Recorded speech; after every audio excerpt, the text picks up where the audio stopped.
সামাজিক সংকীৰ্ণতাৰ বলি এটা পৰিয়াল।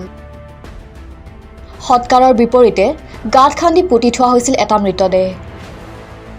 সমাজৰ একাংশ লোকৰ সংকীৰ্ণ মনোভাৱৰ বাবে হিন্দু ৰীতি-নীতি অনুসৰি সৎকাৰ কৰাৰ পৰিৱৰ্তে গাঁতত মৃতদেহ পুতি থব লগা হোৱাত স্তম্ভিত হৈ পৰিছে সচেতন সমাজ। এই ঘটনা মঙলবাৰৰ। যোৱা মঙলবাৰে মঙলদৈ পাতালচিং পাৰাত মৃত্যু হৈছিল অতুল শৰ্মা নামৰ এগৰাকী ব্যক্তিৰ। তাৎপৰ্যপূৰ্ণ বিষয় যে ব্ৰাহ্মণ সম্প্ৰদায়ৰ ব্যক্তি অতুল শৰ্মাৰ মৃত্যুৰ পিছত মৃতদেহ সৎকাৰ কৰিবলৈ নাহিল ওচৰ চুবুৰীয়া কোনো এজন ব্যক্তি। অৱশেষত মৃত অতুল শৰ্মাৰ তিনি ভাতৃৰ সহায়ত কিবাকৈ নি নদীৰ পাৰত গাঁত খান্দি পুতি থয়।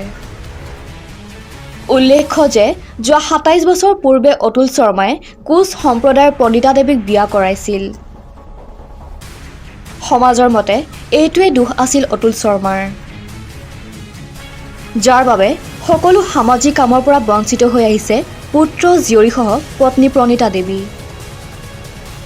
এইবাৰ সম্পূৰ্ণ অমানৱীয়তা প্ৰদৰ্শন কৰি মৃতদেহ সৎকাৰ কৰিবলৈ আগবাঢ়ি নাহিল ওচৰ চুবুৰীয়া। মঙলদৈ পাতালচিং পাৰাৰ ঘটনাৰ পিছত আজি অতুল শৰ্মাৰ গৃহত উপস্থিত হৈ আক্ৰাছুৰ কেন্দ্ৰীয় নেতৃত্ব।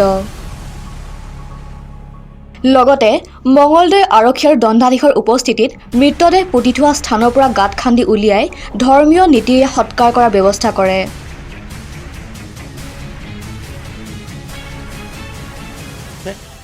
এই যিটো সমাজ বান্ধোনৰ পৰম্পৰা ৰীতি নীতি যিটো চলি আছে সেই ৰীতি নীতিটোৰ পৰা বাহিৰত আছিল। তাৰমানে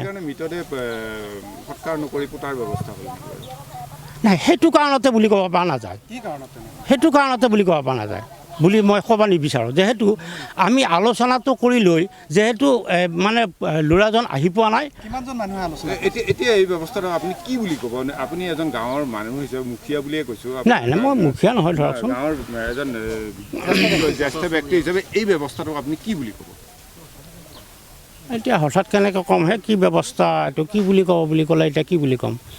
মানে সেইটো আমাৰ চলি অহা নিয়মটো আমি পালন কৰি যাব লগা হ'ল বুলি ক'ব লাগিব। আৰু আমি তেনেকুৱা এটা আলোক কৰা হিচাপে আজি তিৰোতাজনেও ক'ব নোৱাৰে যে আমি সম্পূৰ্ণ একেবাৰে আমাৰ এইবিলাকৰ পৰা মাতিব নোৱাৰা উঠিব নোৱাৰা খোৱা লোৱা উঠা বোৱা এইবিলাকো কৰি আছে।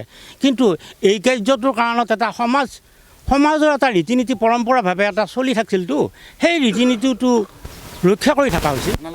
তেওঁলোকৰ ঘৰত খোৱা বোৱাও কৰি আছে বুলি কৈছে। তেওঁলোকৰ ঘৰত অৱশ্যে আমি খোৱা লোৱা কৰা নাই, নাই খোৱা লোৱা কৰা নাই। তেওঁলোক আমাৰ ঘৰত, আমাৰ এইবিলাকৰ ঘৰত আমাৰ কাজ কাৰখানাবিলাক পাতিলে তেওঁলোক আহে, আমি যোৱা নাই, আমি কোনো যোৱা নাই। তেওঁলোক আহে, আমি তেওঁলোককো মাতো।